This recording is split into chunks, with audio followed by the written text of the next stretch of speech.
Hello guys, today I'm gonna show you how you can remove your password from your PC when you try to log into your Windows.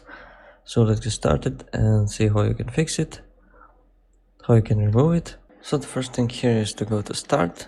I'm gonna type this run and click on this run, and we're gonna type in this command, this one, and click on OK. And you will get to this window here, user accounts, and here you have all you have to do here is user must enter a username password to use this PC. So here you're gonna uncheck this and click on OK, and here you're gonna type your current password.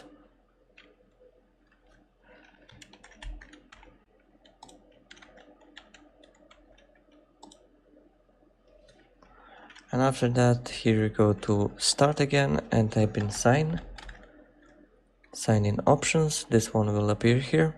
Click on it, and now here, once you're here, you're gonna go all the way down here, and here requires sign in. Here we're gonna change from when PC wakes up from sleep, we're gonna change it to never, and now it will never show this your password, it will never require it.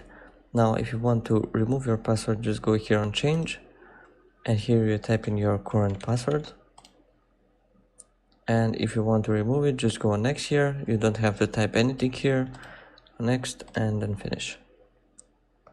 And now you've successfully removed the password, and here is option to remove the pin, and here you will have here change instead of add, and you just click on it, and that's pretty much it. You just follow the steps and it will remove the pin from your Windows. So if this video was helpful for you, don't forget to subscribe to the channel, and see you in the next video. Bye.